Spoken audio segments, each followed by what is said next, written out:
Things that we have found over the years that are either overlooked, neglected, or it's one of these I don't really care, man, type attitudes that we see.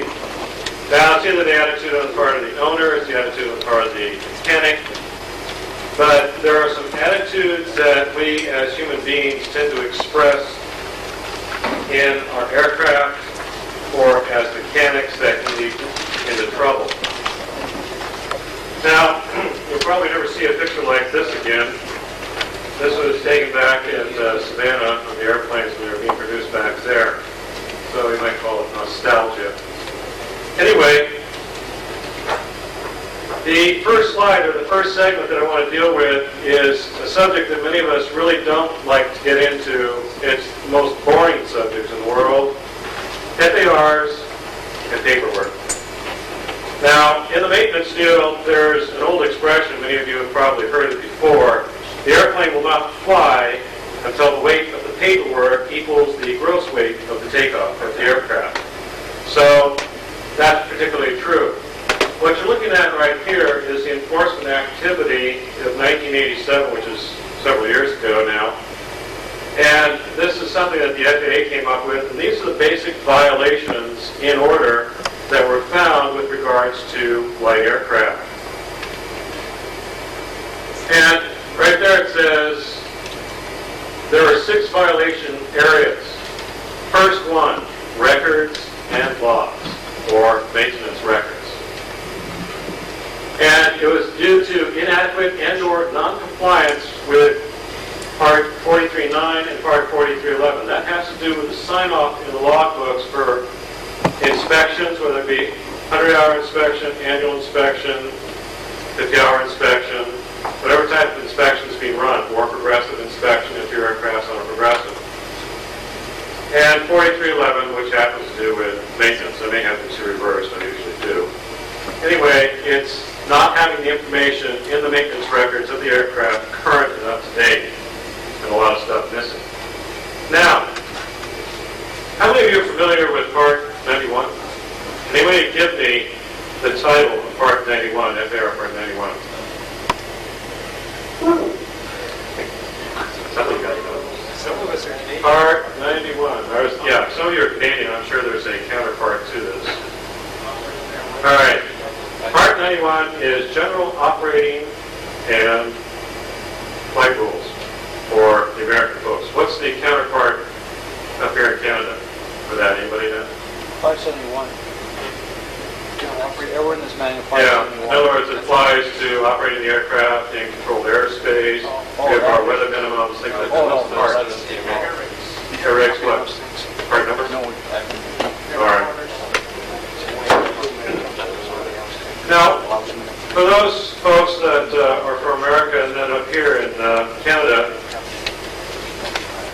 some of this has to do with Chapter 571 and 575. Many of you are familiar with that. Anyway, what this basically points out is that the owner-operator of the aircraft is responsible for the airworthiness condition of that aircraft and is also responsible to make sure that the records are kept up to date. A lot of us try to pass that responsibility off onto our local friend, the mechanic. Well, he's a mechanic. He's supposed to know about this stuff. I'll trust him to do it. Well, that could be a huge mistake, especially if the mechanic has what we call paperitis. That's the aversion to doing any type of paperwork, writing anything in the logbook, making yourself coherent on paper. A lot of mechanics have an aversion to that, so they don't put a lot of stuff in the logbook. But you, as the owner-operator of the aircraft, are responsible to make sure that the logbook or the maintenance records are correct and up to date. We'll go on to some of that later on.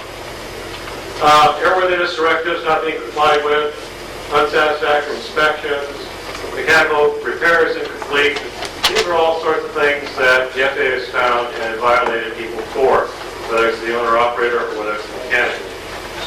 Now, for those of us in the United States, it all starts with Part 91. It works its way through the other segments of the FARs. And I'm sure up here in Canada, it does something very similar. start off with the basic general operating flight rules, and then these begin to make reference to other segments of the regulations, and you've got to go and review those also. So for those of us in the States, Part 91 goes to Part 43, goes to Part 39, goes to Part 65. And just by not saying I'm familiar with those doesn't get you out of hot water with friendly federalities. And these are some of the things that should be in the maintenance logs, maintenance records. Records that shall be retained until work is repeated or superseded. Records of maintenance, alterations, 100-hour, annual, progressive, or other inspection programs. Staggered to keep those at least for 1 year or until the work is superseded. Now, what shall these logbook things include? The date of the work. Also, though it's not stated here, it would be nice to see some type of tack time or hops time in relationship to the entry, so that you can follow through and find out how many hours are on that component, or was on that component when it failed. How many hours are in the engine, how many hours are on the prop. Things of that nature. A description of the work, what was done. Did you change out the brakes? If you changed out the brakes, what's the part number that you used?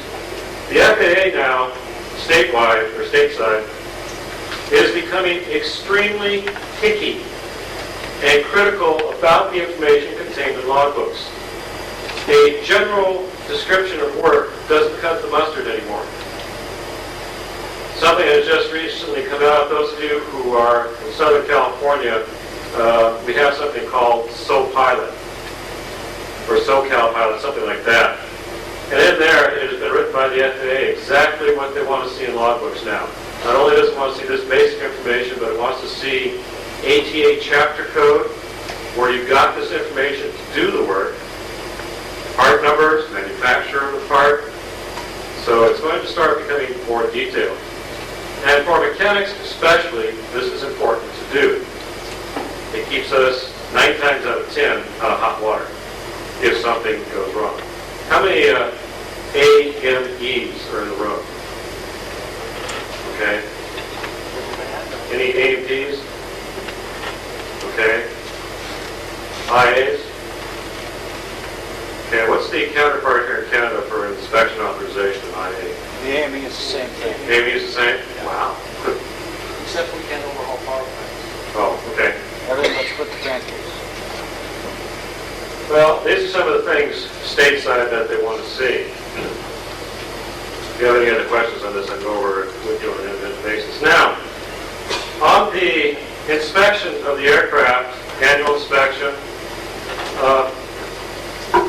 you need information. This is the first page of the inspection form in the Grumman American Manual.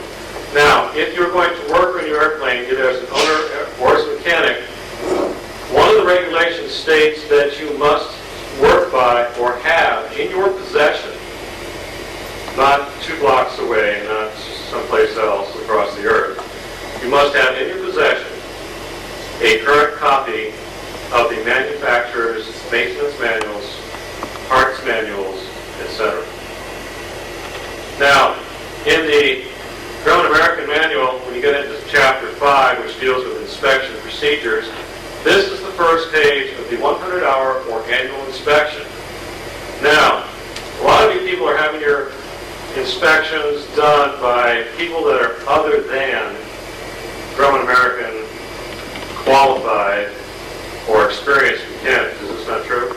Or is this? A lot of times over here conversations and people are going, well, we just can't find these people. We don't know where they are. Why can't you guys move up here or move over there? Why can't you guys be closer? Well, we'd like to be, but unless you want to pay our annual salaries on a rotating basis, maybe we can work something like that out. But. So if your mechanic that you're having do your work is not using an inspection form, at least a Grumman American form, you're in trouble. Now, the regulations do state that they can use an inspection form of their own devising. They can use the inspection procedures in FAR 43, Appendix D.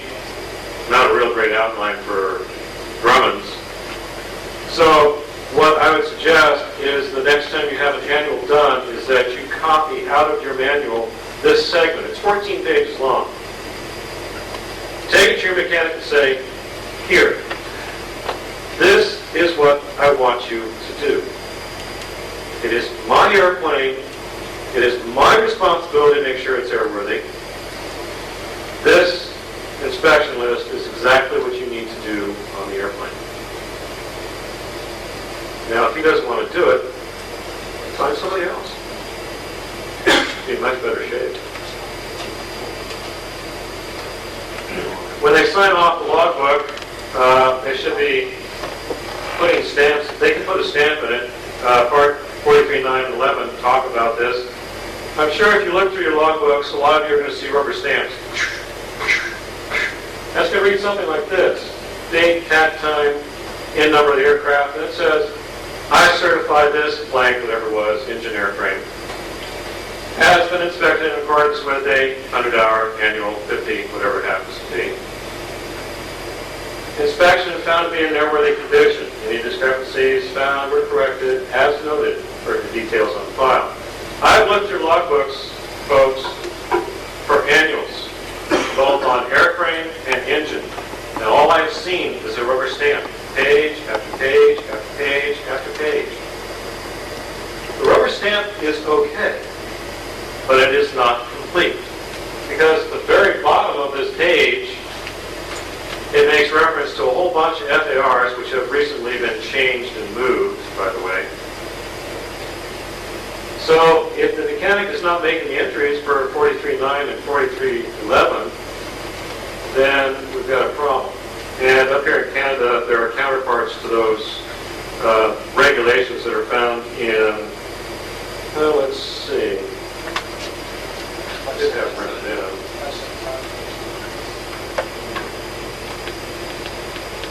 We have 57 or 571.101 for 100-hour and annual inspections. Then we have stuff regarding the pitot-static condition check and current weight and balance, which should be in the aircraft. So up here in Canada, there are counterparts. The additional comments on the side is what makes the logbook entry complete. As a mechanic, one of the worst things, and I'm sure that the two AMEs here will agree on this, one of the worst things that we can ever find in a logbook is rubber stamps with nothing else. We don't know when the brakes were changed, we don't know when the spark plugs were changed, we have no idea about compression checks. It's just a book full of rubber stamps. It tells us nothing. Now, if you go out and buy an airplane and you never look through the logbooks, or you never have a mechanic look through the logbooks, you're going to be buying yourself a can of worms. Logbooks must be available, and you have to look through them. Get the good mechanic to look through them. Kenny, myself, and I'm sure the other folks here in the room, the other mechanics, can give you a day's worth of horror stories with regards to logbooks and airplanes and people that buy, ready, quote unquote, a good deal. Oh man, the airplane was priced just right. It was real cheap. Yeah. Well, Kenny this morning showed you a real, well, put this in quotes too, cheap airplane. That one wasn't so cheap. That guy really got, well, assume the position. Anyway, I know another owner that did the same thing. He bought airplanes very cheap, and then he spent 3 times what he paid for it to get the aircraft right. Now, the reason I have this page is the very end of the inspection report that ties back to the logbook. Now, some interesting things that the mechanic signs off and the inspector signs off on this end of the form. Aircraft cleaned and serviced? Well, maybe not. Greasy fingerprints are still all over your money. FAA conforms to FAA specifications. What could that possibly be? The aircraft are manufactured under a type certificate.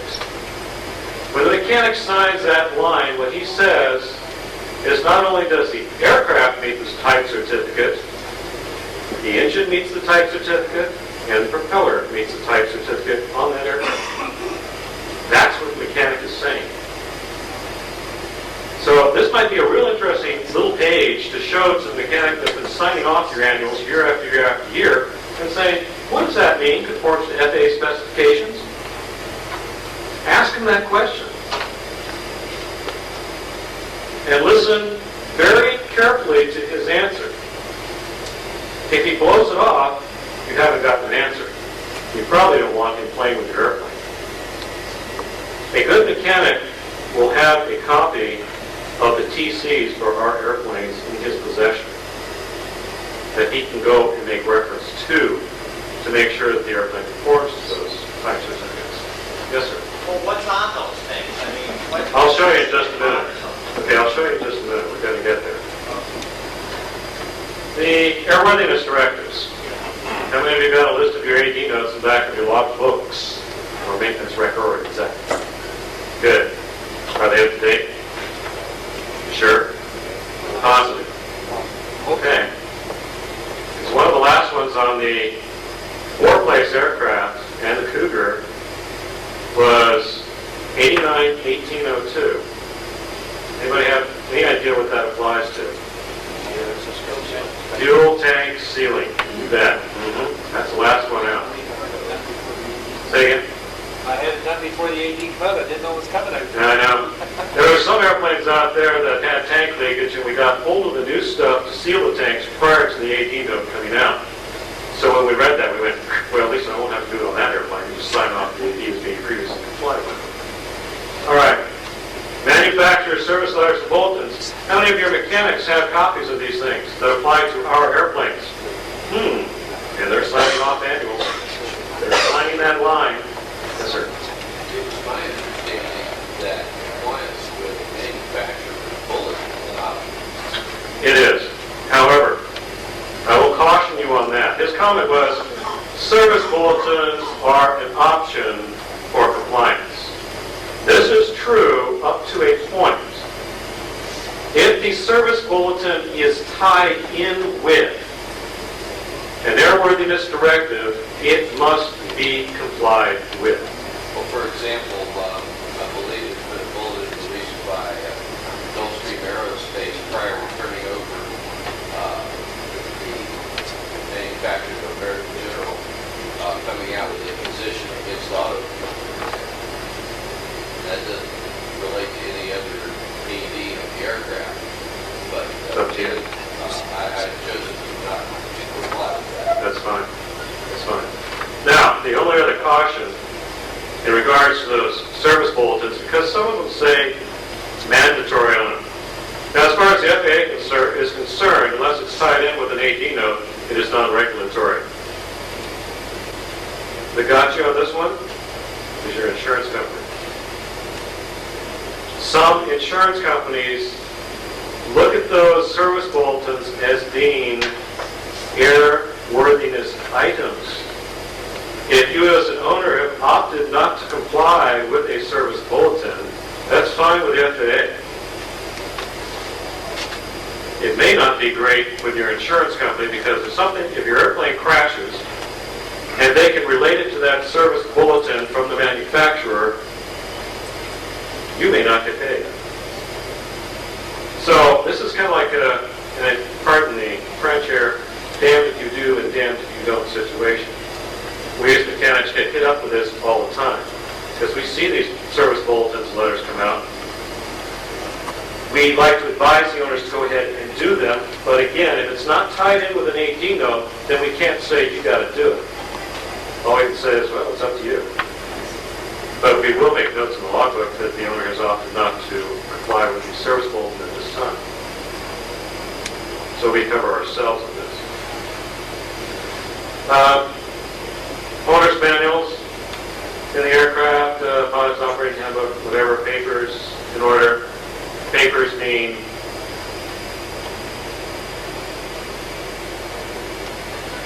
yes.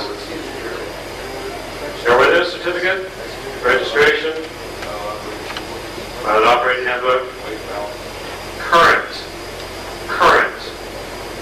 weight and balance,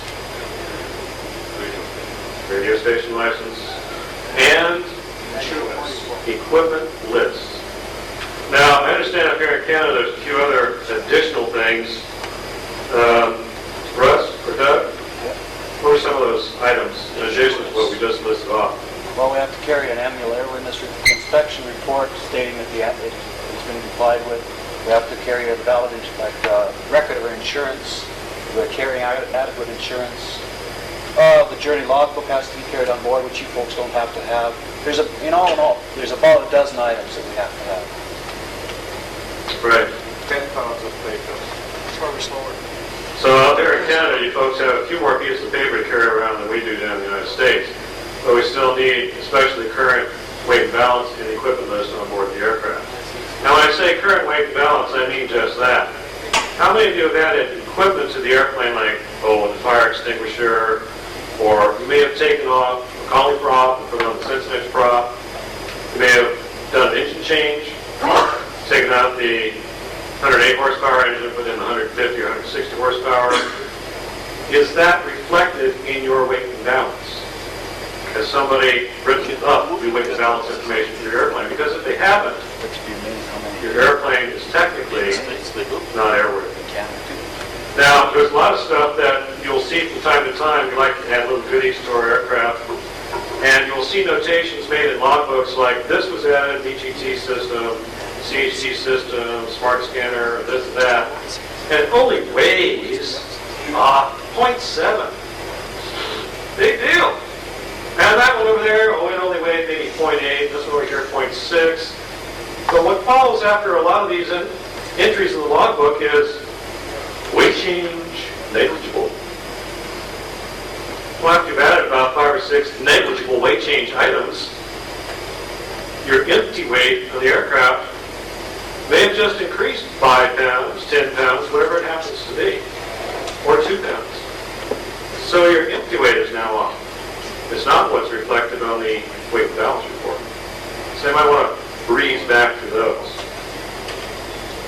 This is the type certificate data sheet for the Travelers, the Cheetah, and the Tiger. What it contains in here, it starts off in this particular one, and I'm not going to go through the entire TC because you'll all be going, well, you're going on to something else. Some of you are already at that point. Anyway, it gives you the engine that the aircraft was certificated with, the horsepower, the carburetor in this case that it was certificated with, the settings of the carburetor, the fuel, engine limits, propellers. There's a couple of different ones that are used on this particular airplane.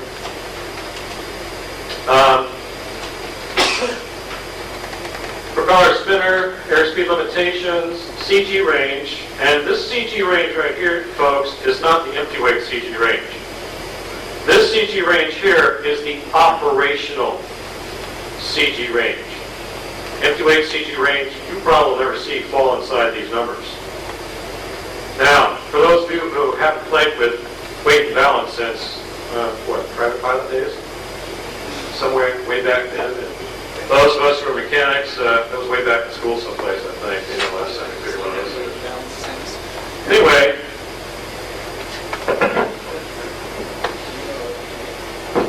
these numbers right here represent, it gives you the normal and utility categories, and then it gives you the CG range at specific weights in the aircraft.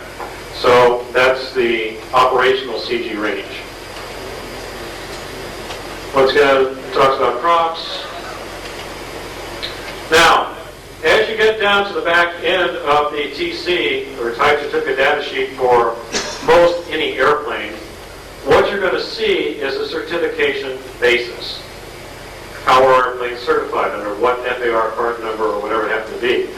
The current ones were issued under Part 23, which is good to know when you have to go do a weight and balance weighing on the airplane and how to set the airplane up properly. And I understand we have a set of scales, so whoever has those scales, maybe we should talk about how to weigh our airplanes properly before we get into it. Now, under Note 1, when it talks about equipment, the airplane was certificated with and needed a current weight and balance report as it left the factory. Therefore, that little paragraph, the little line the mechanic signs off, where he says the aircraft meets FAA specifications, that means there has to be a current weight and balance report on board the aircraft.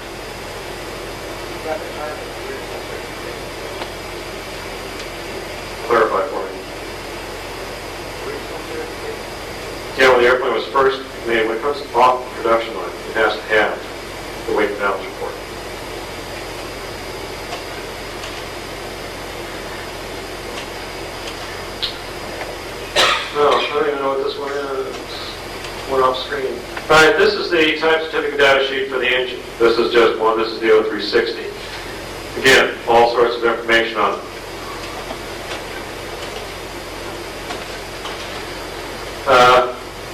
Just so you can see what the production basis and certification was, number 3, cylinder head temperatures. Now, please do not look at that cylinder head temperature as being the one that you want to see if you have an EGT system on the airplane. Your engine will fry real fast. It says 500 degrees Fahrenheit, maximum. On our airplanes, the Tigers, Cheetahs, things like that, you don't want to see that in cruise, the cylinder head temps, over 375. If you're seeing 400 and above as a normal CHT in cruise, you've got a problem. What would you set the alarm at? Like a lot of companies, you would set the alarm at a certain point, they set it at 500, 450. I'd set it at 400.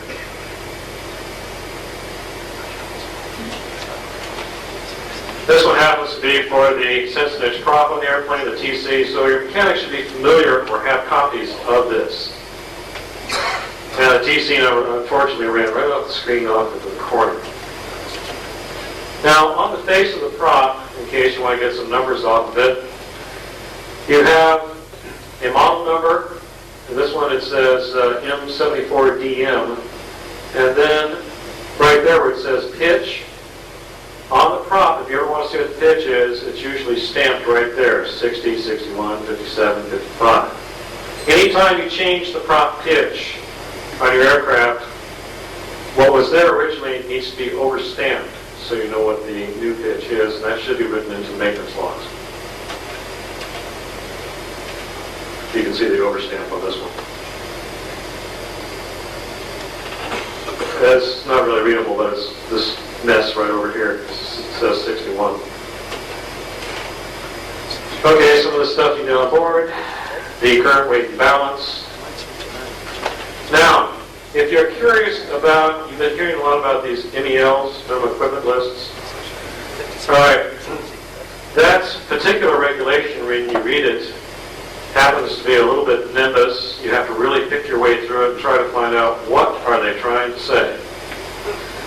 Now, if you go to your weight and balance report, way at the top, see the number 1 pennant up there?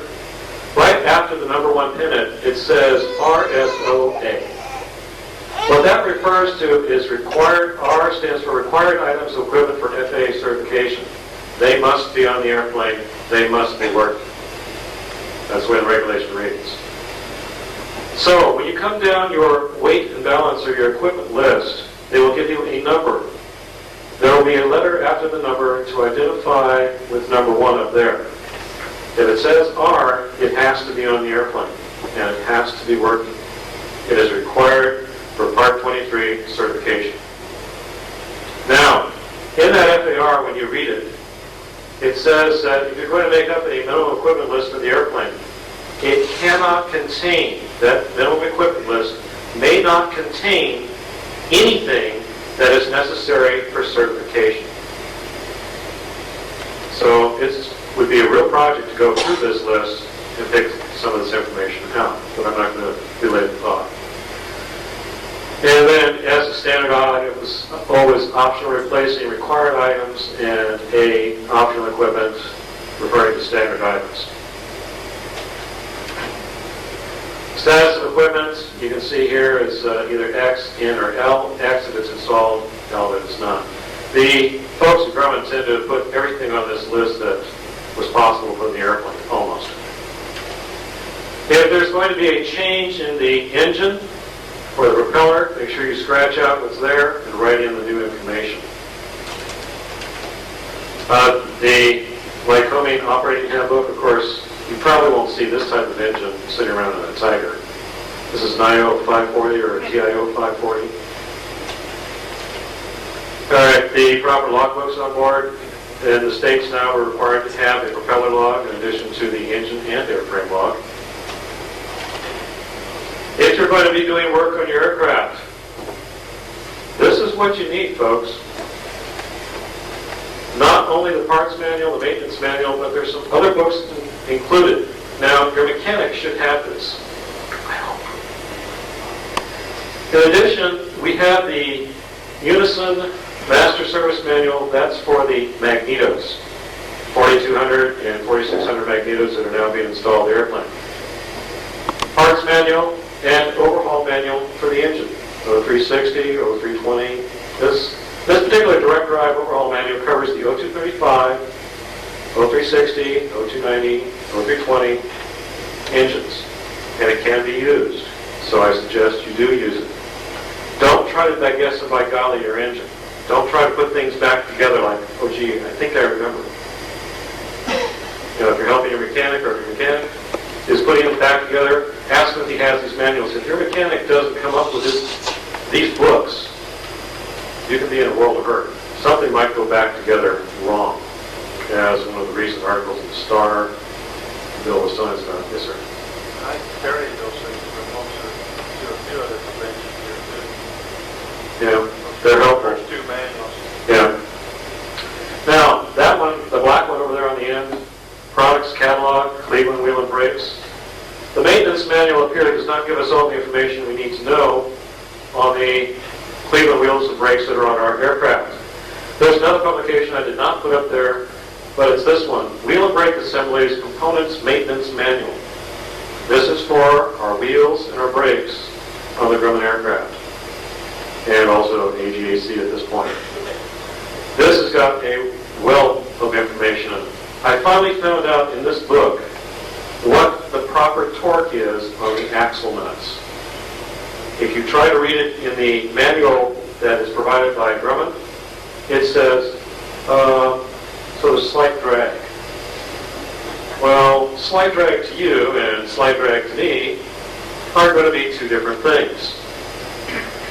So, in that book, you want the numbers? No, just, don't do it the way I was doing it. Okay, the numbers are, when torquing the axle nut, it says here, axle nut torquing procedures vary considerably.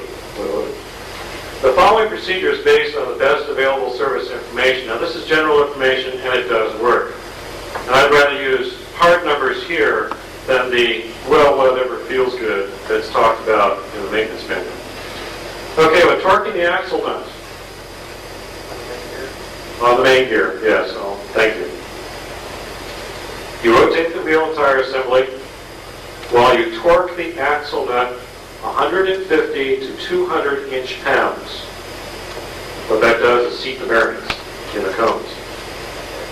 Then you back it off to zero. Back the nut off to zero torque. Then you come back in and torque it up to 40 inch-pounds. That's it.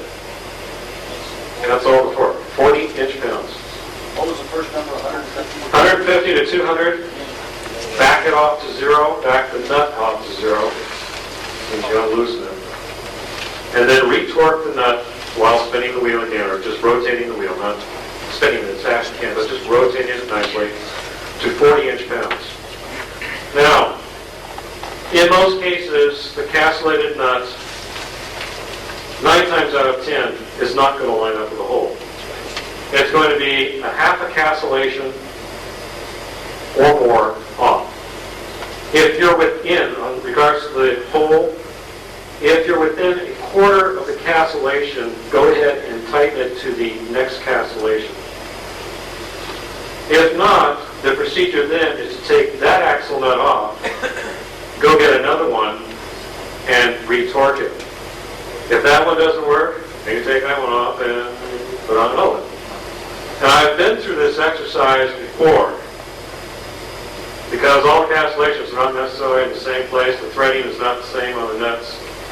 So you may have to go through 1 or 2 nuts before it gets to the point you want it to be at, or where it should be at. But I thought it was kind of interesting to know that there were actually hard numbers for this. If you've gone to that much trouble on changing castellated nuts, have you also gone to the trouble of finding out how much difference there is in torque value by going to the next available hole? No, I haven't. It usually jumps quite a bit. If you're off 3/4 of castellation, your torque then is going to probably run upwards it'll probably jump to 75 to 100 or 125 inch-pounds. It doesn't take much to put in torque on a nut. Yes, sir? One good idea is when you take the wheels off, do one at a time, keep the wheel assembly bearing and the nut matched up, because you can only work once. It's working out, don't throw all the parts in and wash them up and then take it back out. Just swap sides and lay it out. Thank you. Now, for those of you who were here this morning with Kenny Blackman's presentation, some of this is going to be familiar. It's going to be a little bit, maybe some of the same. But if your airplane, it doesn't look close to this or an annual. In other words, if just the bottom cowling is off and maybe one seat is out and the wheel pans are still on the airplane, you're not getting a full annual or a full inspection of the airplane. Your airplane should literally be in pieces, either on parts racks or around the hangar somewhere. If it's not, you're not getting a good annual done. One thing that mechanics should verify is that the engine that's in the airplane is one that belongs there. And that's the data plate on the bottom of the 0360, I believe, in this case. Right now. No, this is 0320. Check the engine baffling. You've heard us talk continuously about engine baffling, the rubber baffle seal. It should be in some good shape. These little slices right here are deliberate. That's where there are pieces of the cowling that sit there and will push this stuff down if it's not sliced and allowed to flap up against the upper cowl and keep the cooling air going down over the cylinders where it belongs. An oil filter is an excellent idea. It's better than the oil pressure screen housing they have in there. Unfortunately, the adapter kit, for those of you who bought airplanes without it, is really expensive at this point. I think someone could say that it's running upward of $300. But it is well worth it. Spend $300 now or $6,000 to $8,000 later. Two, both for the Bendix magnetos and the slick magnetos on the aircraft. On the slick magnetos, there is a 500-hour inspection to be done. And it's under, this is the old service bulletin list. The new service bulletin is SB 288. And it requires that the magnetos come off, they be inspected internally every 500 hours. Now, if you don't do that, the longevity of the mags, and this is, of course, always a big, that magneto died 20 hours after I put it on the airplane. But the longevity of the magnetos can be better with these 500-hour inspections. Now, this is a recommendation, and it's not, if you don't do it, God is going to strike you with lightning. It's not one of those things, but again, it gets back to this item of service bulletins and their compliance. Now, the FAA says, well, it's up to you, but if it's the insurance company and they say, well, there was this service bulletin right here, why didn't you do it? Well, I didn't have to do it. FAA said I didn't have to. Okay, that's fine. So it's just something to think about, to consider. Bendix also has a 500-hour inspection item on it for those of you who have the Bendix mags in your aircraft. Now, when you pull it down, some of this stuff that I'm showing you probably get a little technical. Those of you who've never poked underneath the cowl, this could be, but I hope not, because some of this you catch during pre-flight to prevent accidents. You want to be taking a look at exhaust stacks, intake manifolds, these return lines for the oil. If there's oil oozing down here, you've got a problem. Kenny this morning was showing us that this little elbow that sticks out of the cylinder, if you can take this line here and rattle it, not the primer line, but the oil return line back here, if you, either that V-nut is loose or that elbow up there is loose, and it's just going to gush oil all over the place. Also, spark plug leads. I have seen a number of spark plug leads that are all twisted because mechanics or owner pilots who are doing their maintenance are not aware that you hold this little nut here with a 7/16 open end and this with a 3/4 box or open end. You torque this nut ever so slightly while holding this one. If you don't hold this while you turn that, this whole lead begins to twist. The shielding starts to come undone here, and you put a big unnecessary twist in the wire, and it's going to fail. The exhaust system, if you've had plenty of what you would call them backfires, so the mechanics is really an afterfire because it's too much fuel going out through the exhaust system. If you find bulges, it's because you've had a few afterfires. Also, these mufflers are known to blow out their guts every now and then. You can take a look up the exhaust pipe and you should see an inner sleeve that's full of holes. Or you can take this thing and shake it. If you hear stuff rattling around, it means that the flame tube, which is that tube that's drilled with holes, is falling apart. You could get back pressure. If part of that falls over the outlet, you have some real problems. This is one area that we inspect for cracks where the pipes all come together.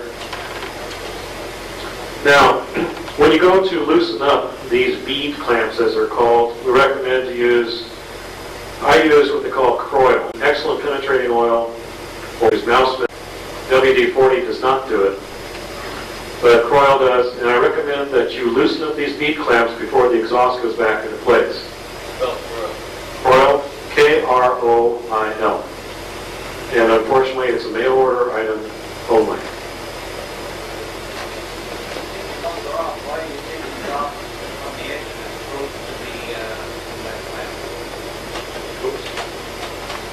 Want to break it here? Yeah. It's just a lot easier to drop the whole thing. Besides which, when I have this down, I can look up inside the cylinder at the exhaust valve stem.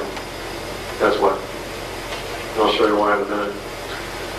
Now, as you look around, if you pull the rocker box covers off, you can look inside or during an annual if you want to hang around the hanger long enough for this. There's some interesting things that you can find under the rocker box covers. Rust is one. If you don't fly your airplane very much, not only is the rust here, but it's on all the other steel parts inside your engine. Before they put Teflon plugs into the rocker pins, the little rocker shafts used to do a little augering at the end of the rocker boxes. It's really no big deal unless it goes through. Now, I believe this one's not too bad, or maybe it is. Now, I want you to notice the difference in color of the spring retainers here. These little spring retainers keep the springs in place with some retainers down here. Notice the color difference between the two. The gray mass that you see is lead. The way that gets up inside this area is that it blows by the exhaust valve stem right up through the guide and deposits itself inside. What this means is that the clearance between your valve guide and your valve stem is increasing, and the transmission of heat between the two is going down. The valve stem will heat up, the valve stem will break. You'll drop your valve into the engine. Lycoming has a particular check that they do. It's called the wiggle check. It's in a service letter. So if you see anything like this, you might want to run the wiggle check on your engine. This is notorious for the Tigers primarily. Now, as I said, when you drop down the exhaust, you can look up and see the valve stems. Take a look at their condition. This one that we were looking at, this was a conversion. This was brought to the shop, and what we had on this one was something real interesting. This was from the 108 horsepower to the 150 horsepower engine. The engine on this particular case has been around for 20 years. There is a valve stem change or valve change on the engines that was required when this thing came in. There were still 7/16 valves installed in the exhaust side of the cylinder. They should have been half-inch valves. And this thing had been flying around for years. 2 cylinders had the conversion, the other 2 didn't. We pulled off the rotor caps, and there was a difference in size of the rotor caps. Blanked them out, found out, that's 7/16 valve in there. This guy had bought the airplane, thought it was a real cherry, real sweetheart. Now he's got to pull 2 cylinders. I would not have signed this off. I did not sign it off. I told the owner, I'll just say in the logbook the airplane is unairworthy due to. This right here is a good example of how gray it gets. This is the year that covers that wiggle check. It is Service Bulletin 388A. Hopefully you never see this. For those of you who have the small aircraft, the TR2s that have the C2Cs, C1Cs, where you have to adjust the valves every 100 hours because they don't have hydraulic lifters in them. Okay, if you adjust the valves hot, it's still warm, this will be the result. Those valves must be adjusted stone cold. Also, in regards to the exhaust area, you want to take a look at the erosion on these exhaust studs. If there's any leakage around this area through the gaskets, and this is something that you as owners can check for, if they're starting to erode this space, air is going to get sucked back in to this exhaust port area, and it'll wind up cooking up your valve stems real fast. It will erode away, and then you'll get valve stem failure. So you want to make sure that the gasket area, the seating area, it'd be nice if they all look like this, but this is brand new. And Lycoming will only allow you a certain amount of reduction in this space right here when it's resurfaced. You can only go 20 thousandths on this space. Beyond that, they jump the cylinder. That looks real bad. Real bad. This area right here, this exhaust port, notice the rust on this exhaust stud, the erosion in the face of the exhaust port, that one. Now, we were talking about yesterday, I heard this, yes sir?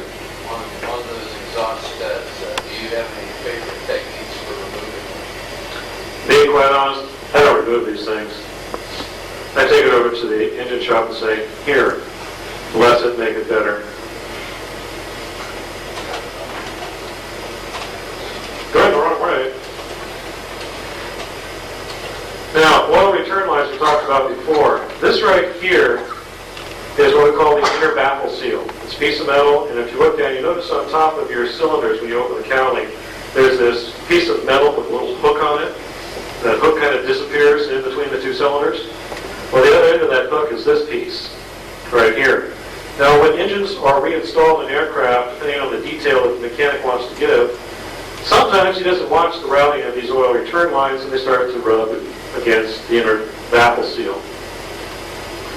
And after a while, and who was it yesterday? Somebody had a line. Bill, was that you? Stu? Okay.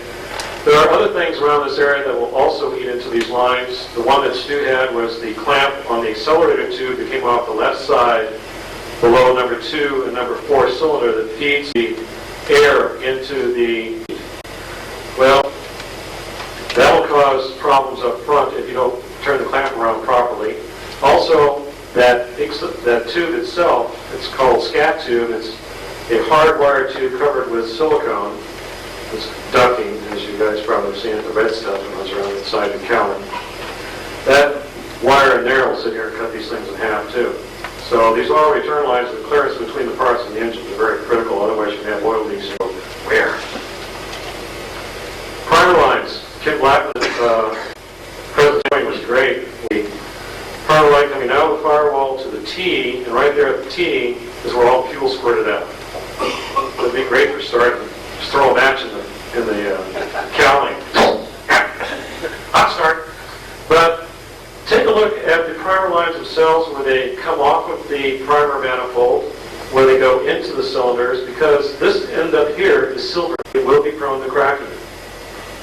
If they crack, they can be silver soldered. But you have to be careful about who does it. Because when you put these things back on, you want to make sure that there's no silver solder down inside of this tube restricting the flow. Yes, one of my favorites, these worm clamps. There are some mechanics that get on these things and they use, and for those of you who are good auto mechanics, when I say good, I mean you have a little finesse with your work, you're concerned about things, wear and clearances and things like that. The GGs, which aircraft mechanics refer to these clowns, are called gorillas. I've been working on transmission before, Bob. About 2 volt. These guys get on these screw heads here, and they really wrench down on this clamp against this rubber.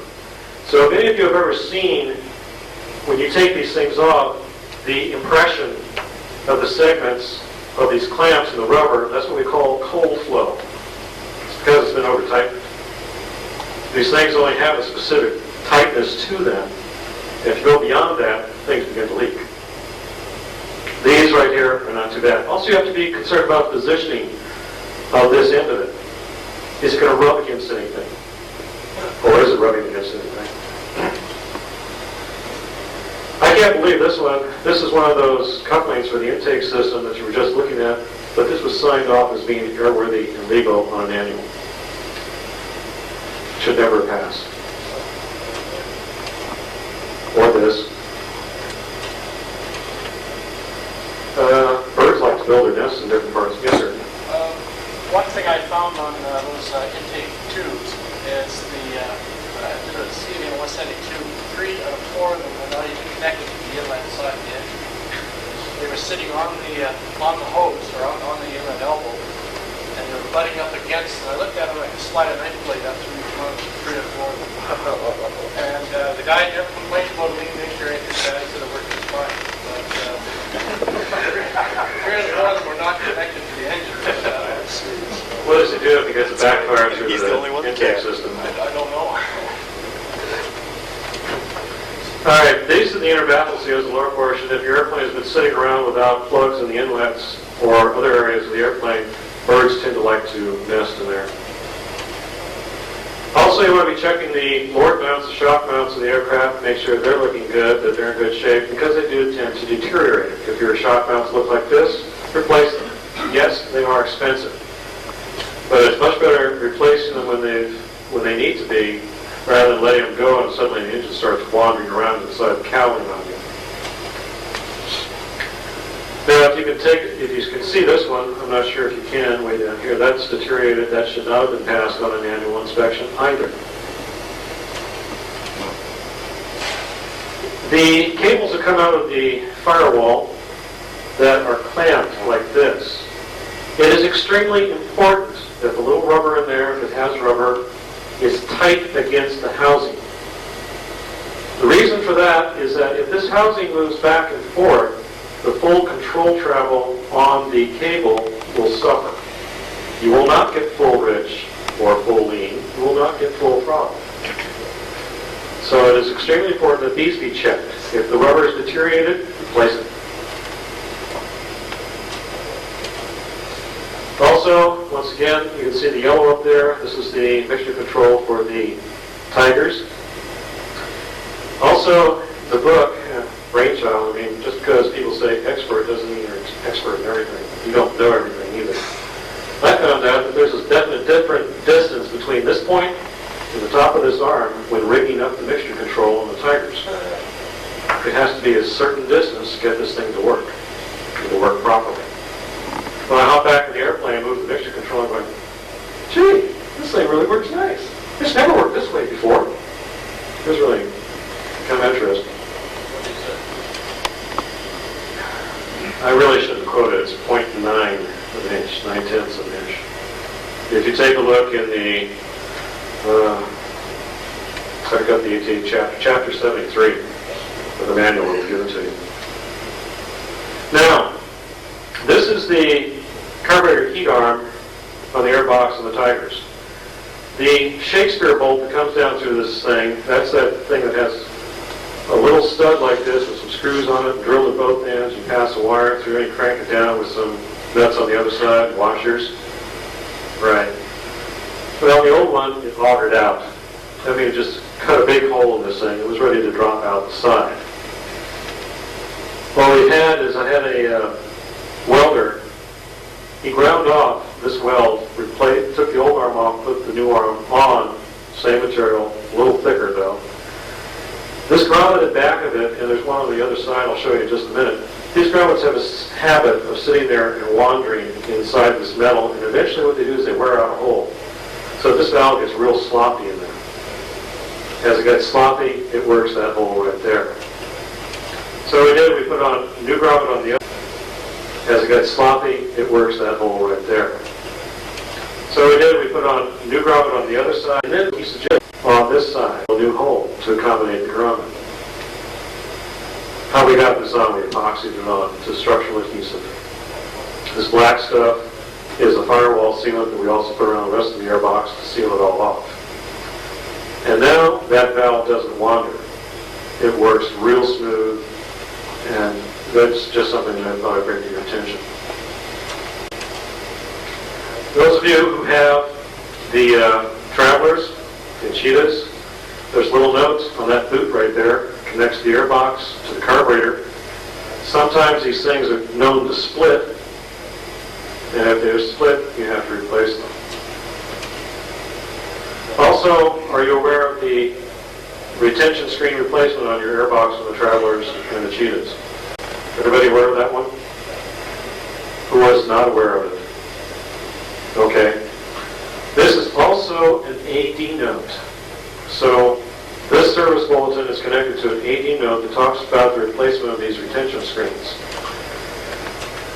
What happens is that the screens here, the retention screens, tend to crack out and break a corner. The service bulletin outlines and the AD note outlines exactly what you're supposed to be looking for. New screen, old screen. Old screen's on the right, new screen is on the left. This new screen has a little more material in this leg area. And that's the screen that cracks out in the corners. And if these screens break, especially the one that's toward the throat of the carburetor, what happens is the screen goes away, and then it sucks the air filter right up into the throat of the carburetor. The engine doesn't run anymore. When you replace the screens, and when your mechanic replaces the screens in the airbox, it is a good idea to fit the filter in here, because some of these filters are a little thicker than the old ones, and to get the screens positioned correctly. Just don't throw them into the old holes. This is on the Travelers and the Cheetahs, both of them. That's not all Travelers. No, it's the later Travelers, you're right. The early ones had another airbox on it. Also, the AD note in regards to those retaining springs is 81-24-03. And this placard belongs not only on the airbox on those aircraft, but also on the airbox on the Tigers. Kenny? A question was asked in my seminar this morning about filing malfunction defect reports or airworthiness alerts. I'm responsible for that AD note and service bulletin. Thank you. We had, or me in the shop I used to run, we had an airplane on takeoff, all of a sudden dropped to 1,800 RPMs. Fortunately, it was on the long runway, a 77 Cheetah, 9970 uniform. It was owned by some AYA member I saw a couple of years ago fly it. We found out that the screen had let go and it had ingested the whole filter element into the carburetor. A good reason for the low RPM. So we went out and we took a look at 9 other aircraft on the line that had that filter assembly. We found 7 of them and one just about ready to come in. We filed MDRs on 9 aircraft immediately. We had the AD and service bulletin out in 2 weeks. Got Yeah. results. Yeah, it's amazing what happens on those things. About when did this happen? About how many screens? Well, let's see, it happened back in 81, because that's the issuance of the service of the AD note. So it's been a few years, it's been many years. But if your airplane has not had this complied with, and there may be some out there, you might want to take a look. The AD didn't have that little placard. No, it's a replacement of the screens. For the Tigers, it's just the placard. For the Cheetahs and the later Travelers, it's a replacement of the screens. Voltage regulator, this is just a service bulletin that came out for some of the voltage regulator. Yes, sir. One more? No, this is just the boot again. Now, what happens on this boot is when it goes on, some people are not careful about how these holes line up or how this rubber part comes back through. This whole rubber thing is supposed to be, you can see it in between the carburetor at this point, and you should be able to see it here, otherwise it gets sucked in and it starts to close off the airflow. Yes, sir? Is that boot usually available as a spare part now? That's a good question. I just I replaced think, that. in regards to spare parts, there's two things you can do. Nail the guy from AGAC when he gets here. Is he in the room right now? Bob Pratt? Or Rob Pratt? Is he here? Okay. All right, nail him for parts support, or you can talk with Tim Blackman or Fletcher. Yes, sir. Fletcher's catalog is listed here on page 8. I just replaced one, I had no trouble getting it. Okay. What happened to mine, that the bolt that comes into the upper part, the nut on it actually cut into the rubber, so that's sort of compacted in there, and it just squeezed together in constant vibration. Yeah. Then it didn't go through, but, it probably could have. Now, one of the things on inspection you want to look for is if any of these black edges here are sucked inward. If they are, that means this thing's beginning inside, and it's going to disrupt the airflow.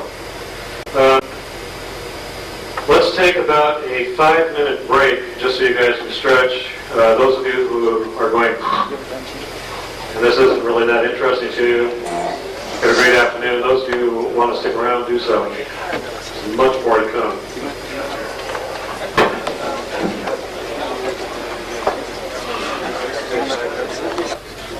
When I start getting wound up on this, I could go on for hours. And I just realized I'm only halfway through this one tray, and there's another full tray, which you probably won't get to unless I do a quick jump over to that. One thing I do want to point out here, those of you, I saw at the airport a lot of airplanes that look nice, but on many of the airplanes that we look at, the minute we open the cowling, our eyes cross, we move, oh God, here we go again. The thing that we see most abused, not even taken care of, is the rubber baffling around the engine. Now, that not only includes the rubber baffling at the top, but this whole rubber baffling down around the nose bowl area. I guarantee some of you in here probably have the original stuff from the factory. Well, if you do, now's the time to replace it. You will be surprised if any of you have multiple CHTs on your airplane, or even a single broke CHT. You will be surprised how your CHTs will change with all new rubber baffling. Properly fit to your airplane. That's the key. Properly fit to your airplane. This is not just, I'll buy some stuff of AGAC, pre-cut, and stick it on. No, it doesn't work that way. We're also going to look at a couple other things down here. The alternator and the alternator bracket. Some of you have had alternator brackets crack, fail, go away, bolts back out. I'm going to show you something that we have found that you might want to think about and check on in your own airplane. Again, it's something that is not mentioned in the maintenance manuals. That little bracket right there, had that one break? Go away? Yeah. The problem is this. Can you see it? Yeah, it's misaligned. The reason it's misaligned is because there's other things down below that are misaligned. This alternator is not sitting where it belongs. Now, the only way you can properly check this alignment is to have the prop on, and at least with 2 bolts holding it down, not necessarily torque, because once you snug them up, that's enough. And you'll be able to see this alignment. If you don't have that, the ring gear is going to give you false indications all the way along. So the prop must be on, 2 bolts through at least, snug, so you can see this alignment between the ring gear and the pulley down here. This is how it should look. The pulley groove on the back of the ring gear and the pulley groove in the alternator should line up. There should be no misalignment between these two. The misalignment comes right here, at this through bolt that holds the alternator on. Now, depending on the configuration that Lycoming calls out for in your particular engine, depends on what kind of bolt you've got through here. Some have this entire length through bolt, held on with a fiber lock nut on the back. Others have a castellated nut with a cotter pin through it, which is a better choice because then this won't tend to rotate out and start poking holes through your front cowl. I'm sure some of you have seen that, like, what's this right underneath the prop? Where's that hole coming from? You see the edge of a bolt coming through. That bolt is this one holding your alternator on. So if you're noticing any little weird changes or oscillations in your amp meter gauge, that might be a problem.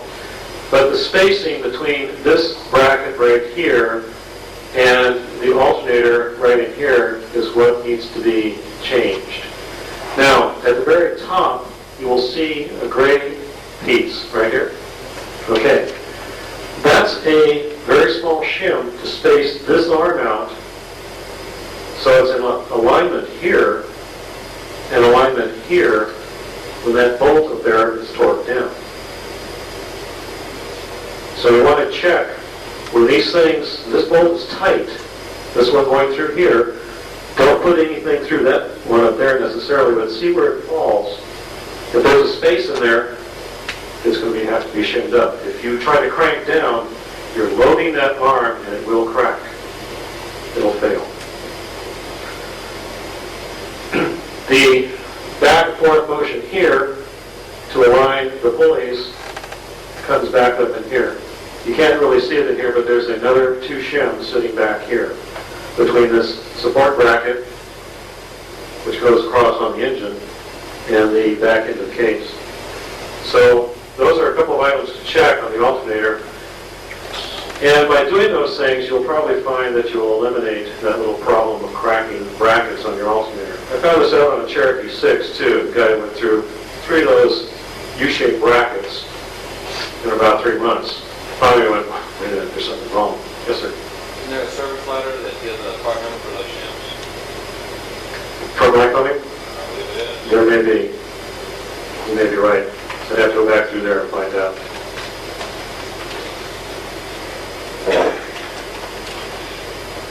You ever seen these marks on the backside of the, right where your landing light is? Where you're getting holes poked in the baffle material? That's why. When you put your landing lights in, some people tend to crank. Ooh, there, it's tight now. And you take that rubber that was in there and you go, don't squeeze me so bad. what you've done is you've run the screws all the way through till they stop, compressed the rubber, and now this is riding right up against the baffling. The rubber is in there, not only as a quote-unquote shark mount, but it's there for alignment purposes for your landing light. So you don't have to crank these screws down all the way, just so they don't, that the lens doesn't bounce around. Oh yes, this little jewel. How many of you had your engines rebuilt recently in the Tigers? Have any problem with the fuel pump? Yeah. What about the hard lines to put it back in? Any problems there? Russ, you had a problem? When mine was done, they changed the carburetor. And they changed the lines because the lines to the old carburetor wouldn't fit the new carburetor. They changed the fuel pump. Yep, they sure did. Why? So, if any of you have a overhaul or you're trying to get a new fuel pump for your Tiger, your hard lines will no longer work that were in the airplane originally. They took the bottom housing of the fuel pump, rotated it 37 degrees, so instead of the fittings come out almost parallel with the firewall, they're now offset about 37 degrees, which means you now have to make up either flex lines to fit this from the fuel pump to the carburetor, or you have to make up a new hard line that goes through there. Why did you change it? I called AC at the time, and I asked them, because I was about to screw myself through the overhead on this, going, what are you guys doing? This thing doesn't fit. Plus you have to modify the carburetor. They came up with this is a great excuse. It was to reduce inventory in-house. They figured if they can make a fuel pump that serves, 20 different airplanes instead of making 5 fuel pumps to fit 20 different airplanes. They were ahead of the game. But for our situation, we weren't the worst off. I understand that Piper was worse off because they had to modify the engine mount to go around the fuel pump. All we have to do on our airplanes is take the carburetor off, get part of it milled down so that the bottom part of the fuel pump now fits into place. If you don't have this done to your carburetor, it will not fit. Oh, I see horror stories here. Uh-oh. Just a question. Yes, sir. Is it a matter of the assembly of the fuel pump where it's bolted with 6 screws around the perimeter, right? Correct. And If you change it, no, that's not the way it was certified. is it well, it sounds to me, is there a PMA on this fuel pump? Yeah. Is there a PMA on the old one? Yeah. Do we need a 337 to put this different fuel pump on our airplane? No, because it's a direct replacement. It isn't a direct replacement. According to what AC and Lycomia are doing, it is. They just take the old fuel pump on, put this one on. All right, do we need a 337 for modified fuel lines?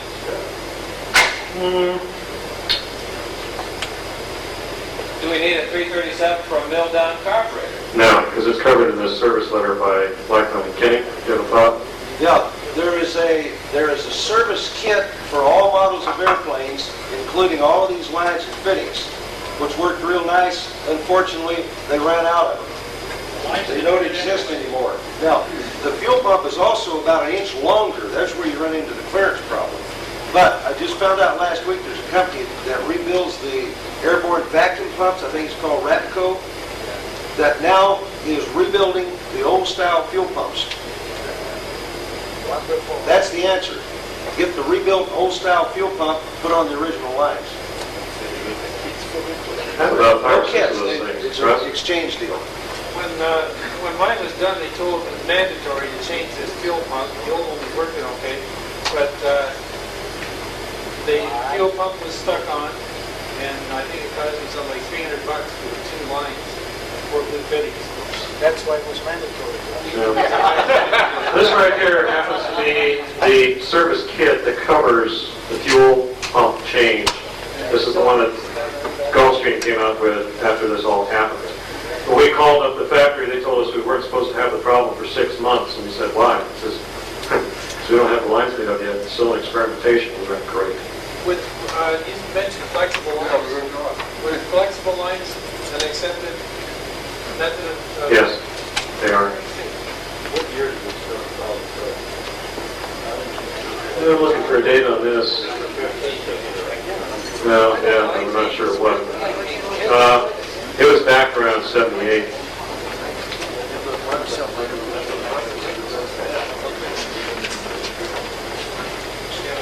Hi, gentlemen. My name's Wayne from Transport Canada at the airport with Flight Services. I just wanted to tell everybody, so we don't get a rush at the airport or whatever, that we have the PROG surface analysis charts for North America. We're going to try and have someone here, probably I think we're shooting between this around your banquet time. I think it's 7:30 to 8:30, somewhere around there. And we'll have, the ones I have here about 6 hours old, so we'll have all the current ones, again, for more or less North America, for most of your destinations. And what we'll try and put together also is terminal forecasts for most of the points of entry for customs and stuff like that. We're also looking after, a number of you gentlemen and ladies were talking of going through the mountain pass, and we'll have a package for that put together. And it'll be more or less a general briefing, and won't be any specifics with regards to hourlies or anything like that, but the terminal forecast and the area forecast will be more or less current, and then there'll be the, I have a fax machine here available to me at the airport, and we've got the weather office sending the surface analysis, a 500 millibar chart, a significant turbulence and weather chart, and that should suffice for your, at least start out for your trips. So you can look at that somewhere between 7:30 and 8:30. If you would pass it around to some of the other pilots who might not be at this meeting, it would be much appreciated. Thanks.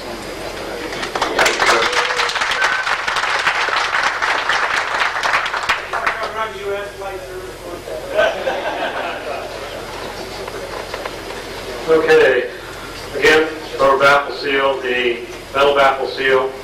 We've made up new half-moon type washers, a little thicker. This is what you should see in these areas to hold the baffling down. If your baffling is pretty ready, replace it, make up new stuff. Would you back up one, please? Notice that one piece of a metal baffling between two cylinders. Yeah. I seem to recall the original construction had two pieces overlapping. Was that for expansion or? Okay, what you're looking at here, sharp eyes. What you're looking at here is not an oat, is not a cheetah, it's not a tiger. This is conversion on AA1C. So when we put the baffling on here, we had to design it according to the original baffling. On this particular STC, it reads, take the old baffling off the old engine, put it on this one. It doesn't work. You've got to make a new baffling all the way around. Now, on the tigers and cheetahs, yes. If you've got the split here, put the split in. And what I usually wind up doing here, where they two overlap, and I mean they just bear on each other, and you got this rubbing in here, and the aluminum oxide that goes away. What I now do is I take this and I joggle it. I put just a whoopty-doo in it, so that this back piece overlaps the front piece and not bear down on it. Works real nice. A little silicone in between, no more rub. And as far as the baffle seal, the black stuff on top, I run an entire strip, even on the cheetahs and tigers. Don't split it in half like we do. Now, another thing, I noticed on some of the aircraft at the airport, on this baffle seal right here, this metal piece, some of these are reversed. And it depends on which side of the engine you're on, so it depends on how it's supposed to be lapped.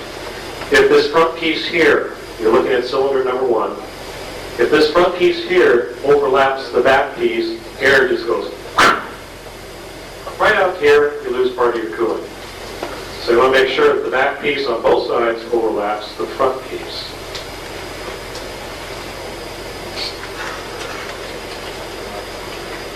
Again, up over the top, the baffle seal is supposed to look good.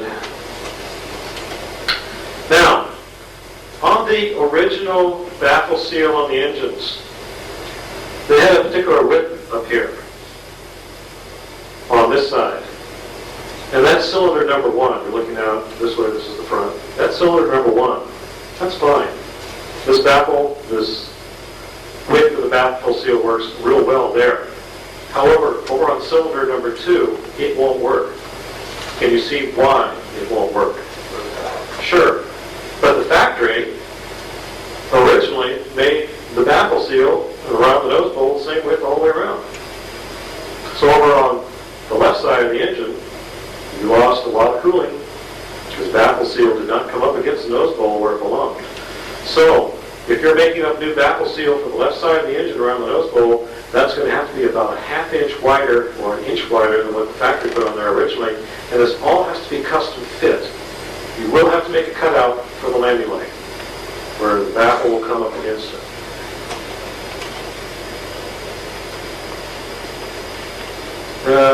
This is just kind of ooh wow, pretty nice. If you really want to do a trick job on your metal baffling, if you're really tired of looking at the stuff that's in there, you can go ahead and duplicate this stuff out of the same material. Materials in the maintenance manual. Did you look at the baffle on the new tanker up there? No comment. I looked at it. I'm not going to comment. Bonding straps that should be on the engine connect the engine with the airframe. Spinner. It's a spinner kit. Not sure if many of you are aware that when you put the spinner kit on, there is weight and balance change. If you put the new prop on, substitute the Macaulay or the Sensitive for Macaulay, there's weight and balance change, and that should be reflected in your weight and balance report. Oh, by the way, I know this is kind of rubbing salt into the wound. Can you see the price of the original change? $78.33, and what is it now? For Macaulay props, they have to be inspected every 200 hours. On the airframe, where the fuselage makes the break, there's some things to look at, especially for mechanics. Get yourself a small palette knife. And what you're going to do is check the bond line in these areas. Right there is where there sometimes is a tendency for bond line separation. So if you take a palette knife and you go along the entire length of the turtleback, you can check for delamination. Works real well. especially up in this area. And down the sides, you can run a pallet knife. This looks like magic, doesn't it? That's not stuck in anything, it's just hanging there in space. Back on the aft bulkhead, which Kenny was talking about this morning, there's a bottom line right here that needs to be checked. If you ding the bottom of the bulkhead there, this aft bulkhead ties the entire tail together. If this thing leaves, so does your tail. So you want to make sure that the bottom line is good. If you happen to drag your tail hook, listen to me. Carrier landings, boom. If you have dragged your tie-down ring on the ground and bent it back, you've created a bottom line separation on the bottom. It needs to be repaired. There are repairs for it, but not what Kenny showed us this morning. That was totally bogus. Where the vertical stabilizer is tied into the fuselage, you want to check the forward area. This is with the dorsal fin removed, by the way. And you want to check for any corrosion around in this area. Make sure these rivets are still holding on. Same way up where the split line is in the vertical stabilizer. This right here is corrosion, by the way. There's a nut back in the back, or a bolt that holds on the tail to the forward portion of this little bulkhead right here. So make sure that the nut plate up and back of that does not shear its rivets and start rotating. ELTs, want to take these out, check inside, see if anything's wrong.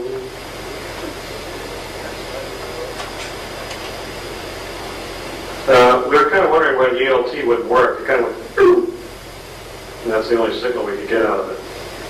This is why. The battery inside had really done a number. Circuit board, you might as well forget it. But the people that made the battery that we used were really decent about it. We sent them the whole thing, and they sent us an entirely new ELT back. Thought that was pretty good.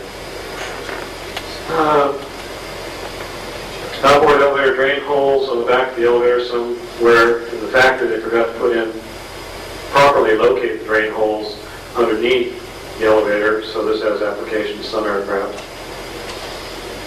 Purple passion out on the wings. This is known to go away after a while. The aileron inspection on the aircraft. Some people, Kenny talked about this a little bit this morning, some people say that you don't have to remove the ailerons off the airplane to do the inspection. And you can get a big discussion going back and forth both ways about get her into a real fight. I agree with Kenny, pull them out. When you're there at the wingtips, you want to be checking the stops to make sure that they aren't bent, like this one. These stops are what control the travel of the aileron. You want to make sure that the proper bolts are in here. You see a little triangle on the head here? This is what we call a close tolerance bolt. If it isn't there, the wrong bolt is installed in those counterbalance weights, and that's not the way it should be. To remove the ailerons, once you have the wingtips off, you go underneath the back seat and you remove one bolt. This airplane here was like 10 years old. You see the torque stripe on here? The airplane's 10 years old, and it still has a torque stripe from the factory. In 10 years, this thing has been signed off year after year after year as having this AD no complied with. Couldn't possibly have done it. So one bolt comes out, and it's a close tolerance bolt. You have to stand on your head for this. So. Now another place that you want to be concerned about with the torque tube. This right here is the carryover torque tube for the flaps. This is what hooks into the flap motor. It drives this arm, which drives this portion of the torque tube, or this collar on the torque tube, and lowers your flaps. Some of the later models back at the factory were not concerned about the consistency, good word, between the torque tube for the ailerons and the torque tube for the flaps. There is a bolt right here that comes down into this area. And as you lower the flaps, if this aileron torque tube is not really centered in this area, this bolt comes through and goes slice, slice, slice. Every time the flaps go up and down, you will cut into the torque tube. You won't see that if you don't pull the torque tubes out.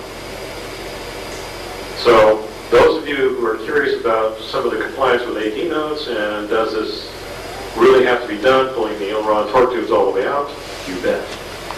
You don't know what's happening in there. That's pretty close. So what do you do about that fault? All right, what you do in that case, it's not going to be a simple 5-minute job. What you have to do is go inside, and there is a bearing right on the side of the fuselage behind this bearing right here. You can see the end of it. There's a nut there. This bearing here holds a flat torque tube. And then it goes through another hole in the side of the fuselage. You've got to loosen up. And everything has to be back in place when you do this. You have to loosen up this nut, the nut on the other side, and get this plate positioned where this torque tube is now centered around the aileron torque tube.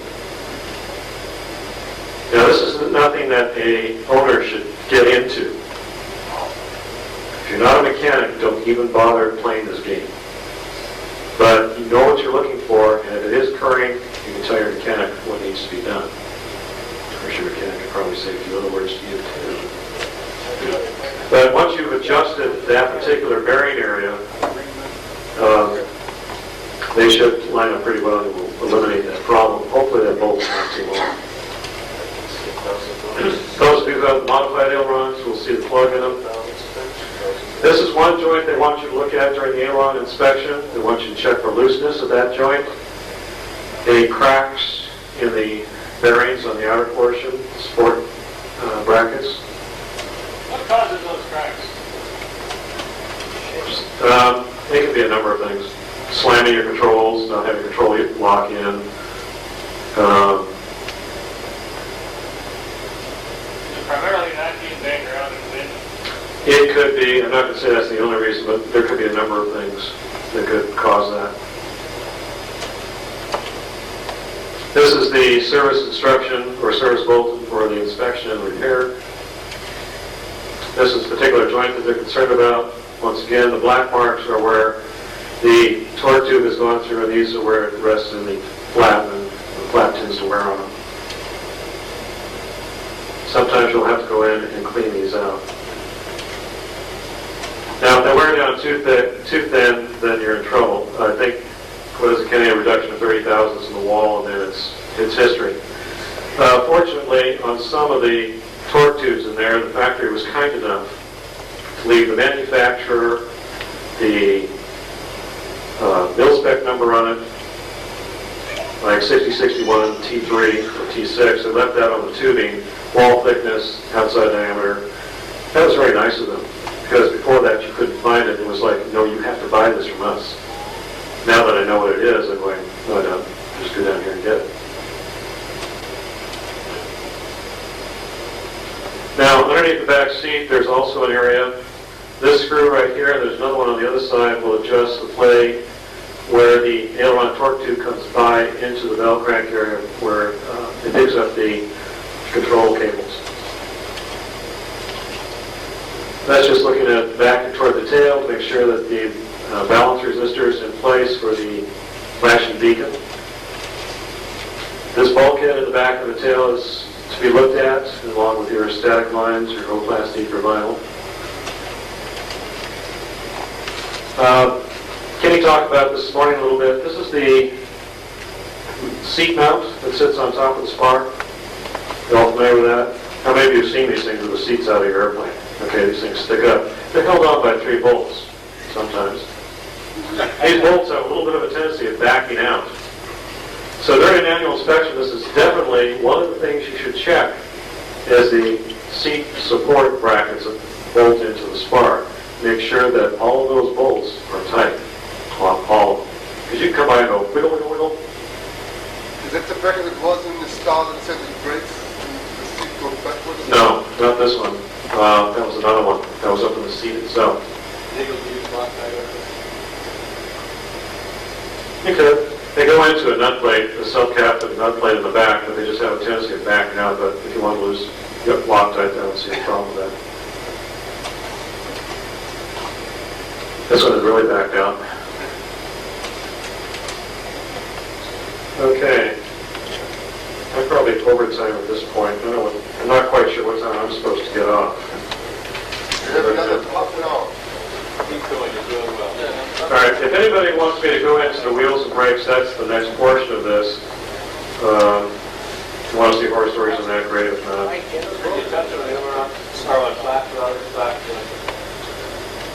as far as, We're really going to say on line up, a lot of discussion as how much play that you can flat on the ground. Rear end, late. usually, I think, what, about a quarter half inch of play at the trailing edge. Kenny? It's about what we usually see. If you can move the flap up 1 inch, you're in trouble. There's bearing that's not right. Now, as far as rigging, what I will mention on rigging is rig it to the book. Get the rigging. There's rigging fixtures available through Fletcher. Get the rigging tools. Rig the flaps according to what the book tells you. I'm fully aware that some people say, if you suck the flaps up this much and go faster, I'll leave that up to you. But me personally, I'd rather see the flaps adjusted where they should be. And as far as adjusting the flaps, when you go to adjust them, of course, I would give a little pressure up, because that's what's happening in play, so you can see where they are on the rigging tool. Yes, sir. Is there any references anywhere I can find the specification build for you guys to look at? Any of their aircraft generally gives you a specification of the tools from the design? Fletcher's probably going to beat me over the head for this one, but that's okay. Call Fletcher, ask to borrow his tools. Now, he will ask you to give a $300 deposit against that, just in case they don't return. And what you can do is copy off of those. That's what I did. So I have a full set of rigging tools for the tires and shields at this point. I borrowed his, a friend of mine made them up for me. Now I have my own set, sent them back. Kenny? We also have an extra set and a half or so of rigging fixtures. We have been known to rent them out like that. Don't really promote it because it's more trouble to ship them than it's worth. But we recommend that you do that. Get the tools, trace them out. You can make them out of cardboard. And I thought of that, but I just didn't want to get somebody pissed off. yeah, no, we suggest you do it because we don't want to have it shipped to you again next year. All right, very quickly on this. Sometimes if you smell fuel down in the cockpit someplace, you're not quite sure where it's coming from. One of the prime areas to look at is the primer bushing. This little primer bushing sits just below the pilot seat to the right, down the tunnel. That's where this thing takes off. And sometimes those primer bushings are known to leak. The factory originally did not do a good job on some of these. This is just the short stub false spark for the horizontal stabilizer. You might want to check the torque on those bolts, make sure they're still tight. Back on the tail, there's a few things to check. We were talking about some of this stuff this morning. I'll go through this pretty rapidly. Now, one of the things that we like to check back here on the tail is the wear of these clevis bolts that go to the rudder horn. These things, in a lot of airplanes, have never been out since day one they left the factory. What we usually find is somewhere between 500 and 1,000 hours, these things just about eat themselves through. And you can do this two ways. If you're changing the rudder springs up in the front, when the tension is off the springs, these cables will go slack. And then you can take these clevis bolts out and look at them. Another way that Kenny suggested that I hadn't even thought about was you get a screwdriver and come up against this part, across behind this piece here, over here, and see how much play you can get this thing to rock with in here. If it's too much play, this lower bearing has to be replaced.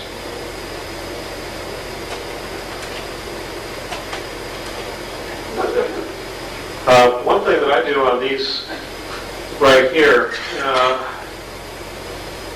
and some people are going to jump up and down about this. There's some things that people will do to airplanes, mechanics, and we don't have a problem with it. Other things, we have a major problem. But when you look at these things, that they tend to rock. This fork assembly that comes across this arm tends to rock. That's what you're wearing. That's what's causing the wear in this clevis bolt. What I do is when I put this whole thing back together with new clavis bolts, and I don't know if I told you about this one, Jimmy, is I put another washer down here to take up that space between the fork and the arm. I no longer have the rock. And of course, when you put these clavis bolts together, you're not playing Godzilla and seeing how strong, how tight you can make these things. When these clavis bolts are through, you should still be able to take a screwdriver and turn these things around. These things should still be able to rotate even after they've been cotter pinned and have the nut on. So if you can't turn those things with a screwdriver once they're in, somebody's been way too tight. The trim arm, this is one of the original ways that factory did. You'll see a modification where they put two large area washers on both sides of this arm to keep the little bearing that's in here in place. You know, some people said they've seen it jump out. I haven't seen it jump out yet. But if you're back here, this whole thing needs to be cleaned up, and this arm does tend to wear sometimes. That's the washer establishment on both sides of the trim arm once we've done it. The rivets back here are important. These are cherry lock rivets. We want to make sure they're all in place so they haven't pulled through or fallen off. Now, back here, where the elevator hooks into this part, right back here, sometimes going through this rib on the elevator, it hasn't happened often. I've only seen one case because I was involved in it. The nut plate on the other side fell off. So now we had no support back in this area. This thing was just hanging loose. So we couldn't get this elevator to activate. There is a repair for that, but once again, it was go to the FAA. We had to fill out the 337 form. We had to get a DER and go through a whole 9 yards just to be able to repair that. That's once again back to the rudder, clavis bolt, arrangement for clavis bolts. This is back in the tail. Horizontal stabilizer. If those holes back there are not covered over or sealed off and your airplane sits for a long period of time, birds love to go back there and nest. And that's what we pulled out. And they don't do it at the first rib. They move 1 or 2 ribs inboard and then build their nest. These are rigging blocks for the rudder on the Tigers. They go behind the rudder pedals, and when you've got the cables tensioned correctly, blocks fall out. They are a specific length. This is for the AA1 series. Notice the offset. Fuel tanks. 89, 1802. Must be resealed. The original stuff they used at the factory didn't work too well. Now, there's something very interesting about this particular access panel. Some owners have got the bright idea that they can go in there and seal this thing with anything they want. A lot of people make the mistake of going down to the local aircraft supply place and saying, I need, here's the key word, some fuel tank sealer. Oh yeah, great. We got some sealer. It's right over there. What you get is what we call high adhesion sealer. Good luck ever trying to get them puppies off again. Fully sealed. But if you got to get in there to change a transmitter or get a Discover drain hose, you're going to be there all day long and you're going to ruin these covers. I guarantee it. I've done it. I've made the mistake. What you're looking at here, though, is not normal tank sealer. Anybody look at this real carefully and kind of guess what this stuff might be? Slippy cone. RTV. Yeah. It doesn't work. Silicone. Owner of this particular airplane, I don't know where he had this done. All 8 panels were sealed with silicone. Now, the original stuff turns into a powder. So when you've done your fuel samples and you see this pink stuff floating in there, that's what it is. That's the pink stuff. To do the job properly, doesn't really take that long, though. I was overhearing a conversation this morning somewhere in the neighborhood. I was there all day long. And if I had known this company was going to do it for X number of dollars, they would have had the pleasure more than I would. Yeah, it can be a tedious job. But all this powder has to come off. What happened back at the factory originally, and the factory will never tell you this story. I love it. But when they sealed these back at the factory, they had the wing upside down. It makes it real easy to seal these things. But when you put the screws down on this thing, that stuff goes oozes out all over the bottom of the wing. So to expedite things, they just soaked the rag in MEK and went over the entire wing. Oh, some went inside, that's right. It'll dry. Yeah, it'll dry. Goes right for the seal. That's why those of you who were around and had original Tigers out of out of Savannah, after about 200 hours or 50 hours, your fuel tanks, access covers started leaking. That's because somebody had MEK'd the wings for it so nicely to make it nice and clean. Got into the sealant and that was it. There's also another horror story with regards to the original seal that they used out of the factory, and that is it was not impervious to fuel. Now, when you get it off, you want to make sure that the access covers are clean, this is clean. Now, what you see on the side is the vent line. Also, what you're looking at here are the acorn nuts that these screws go into. The length of these screws is very important. If they are too long, they will come in here and just keep going and going and pull the acorn nut right off its rivets. So, or you won't get the screw tightened down. So there's a specific screw that goes inside these acorn nuts to hold the access panels down.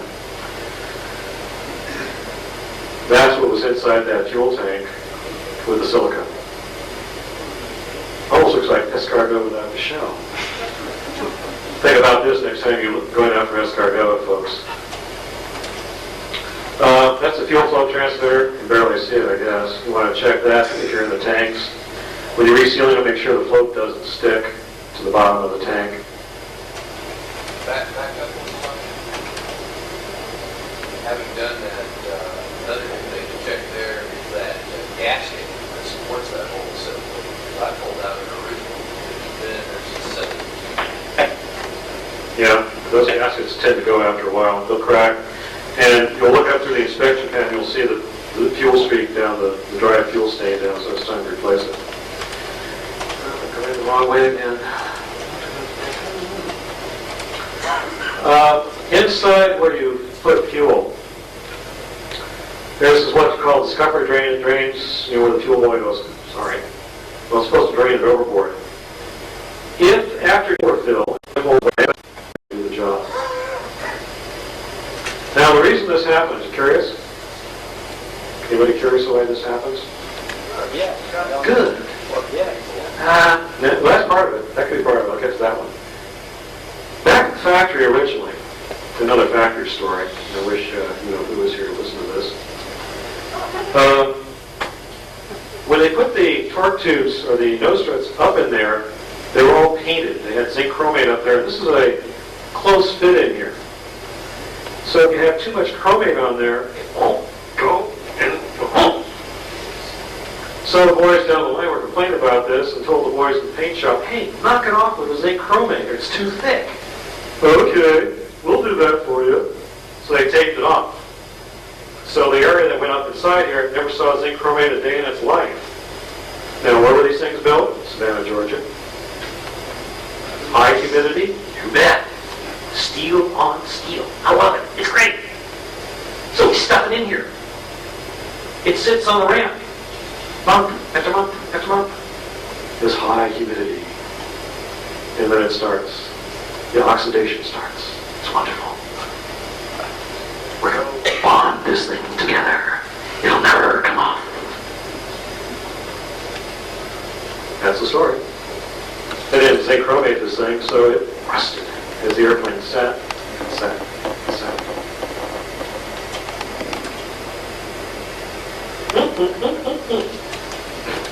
Now, if that hole gets elongated, you can't go one size up. There are instructions for that. Mechanics should be aware of it. The bolts that go through this are close tolerance bolts there, identified by the triangle on the head. If you do not see a triangle on that head, it is probably the wrong bolt going through there, which means you're going to get slop in the nose gear, or the nose strut going up there. Now, another interesting thing, just because the factory zinc chromated these things and painted them, when you start seeing rust like that, it's not because of it's not surface here. It's coming from underneath the zinc chromate, through the chromate, through the primer, through the paint. So all this rust is taking place below the paint levels. What we do is we take it off, as you can see, the paint, the chromate, and right down into the steel. That's where it's coming from. So what we normally do is, after a while, we pull all these things apart, strip them all down, take a look at this area for pitting, any damage down there. This is kind of severe pitting. It's caused by water getting into this area. Now, it was just mentioned, down inside this portion right here, there is a drain hole. Take a piece of safety wire, stick it down through this area. About 6 inches of this stuff. If it only goes down 2 inches, that hole is plugged. That hole is there as a drain hole to let the water that may come in through the top end of the strut out and drain on the ground. So this is another thing for mechanics to check. This is what it looks like once it's been all nicely sanded down. The area down here could be, you can gouge out that stuff. It's basically the tank sealant material, and you can redo that, refill up that area once it's all put back together. What we do on those is that we put on this stuff called Extend, destroys rust. We spray that on, let it set, put 2 coats of this stuff on, put a primer on top of that, and then put paint on top of that.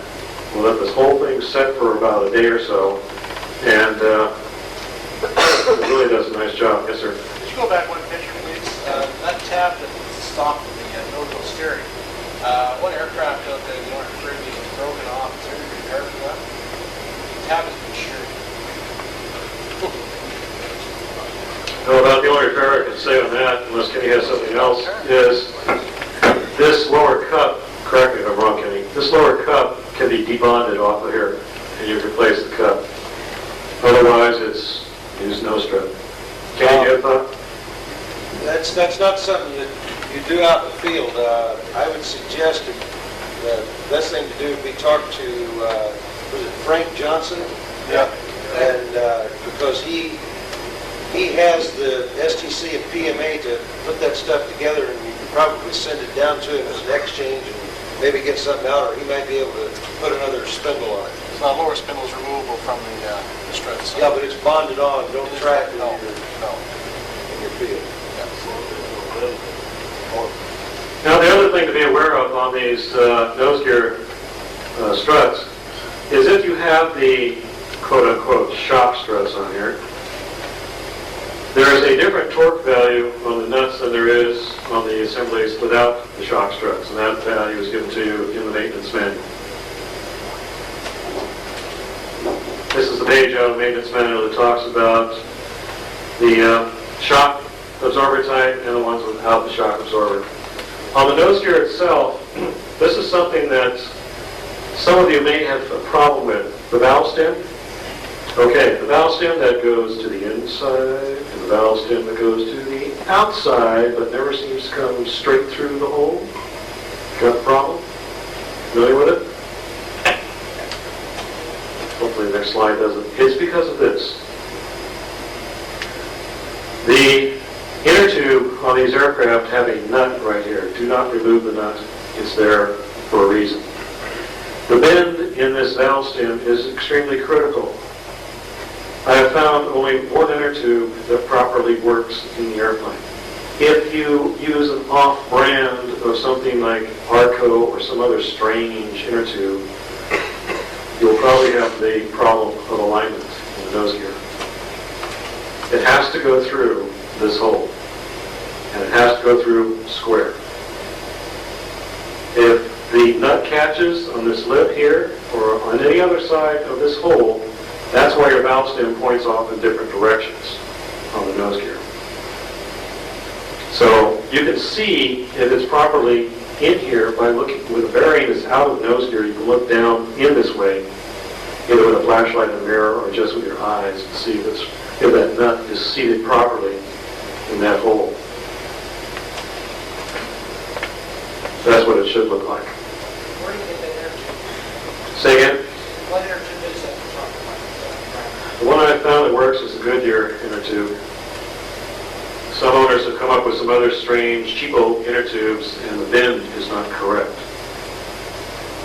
Now, another caution on these wheels too is that not all wheels have this hole properly aligned. Since the halves are made separately and then put together and quote-unquote machined for these holes, this one here may not be right.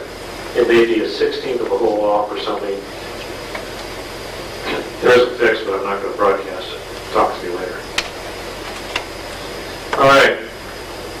The reason the water gets down inside of here in this cup area is because that O-ring right there. If it's missing, water tends to trickle down and go, starts to fill this up.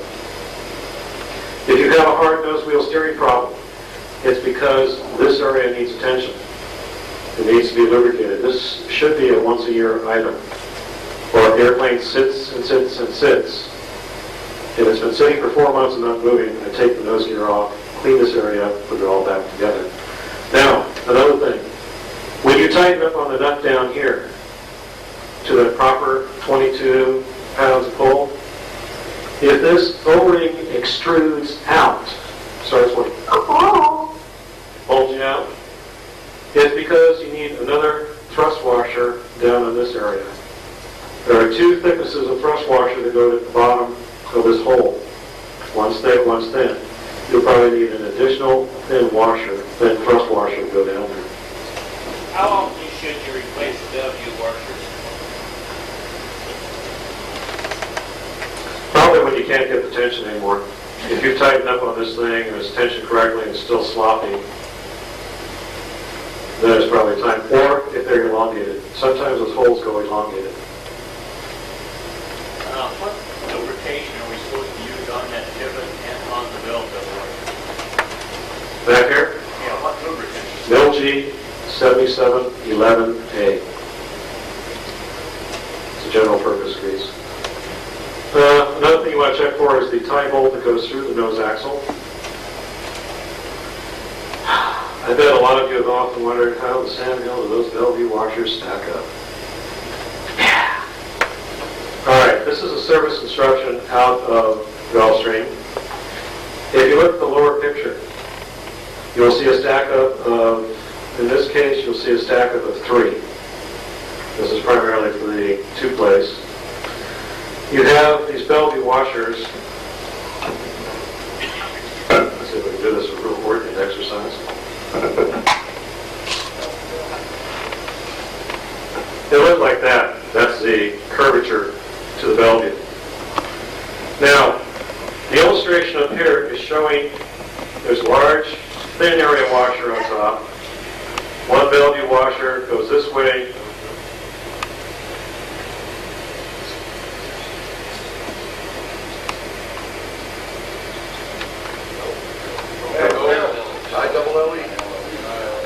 Whatever.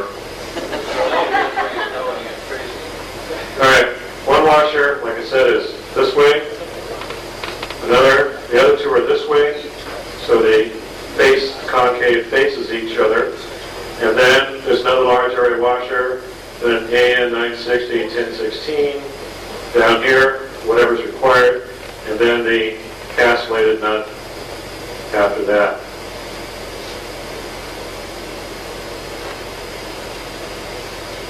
Now, on the 4-place, you have, a lot of us have gone to using 4 of these. And once again, you can do 2 different stack-ups on this. Again, thin area washer, one goes this way, these 2 go this way, the other one goes that way, thin area washer.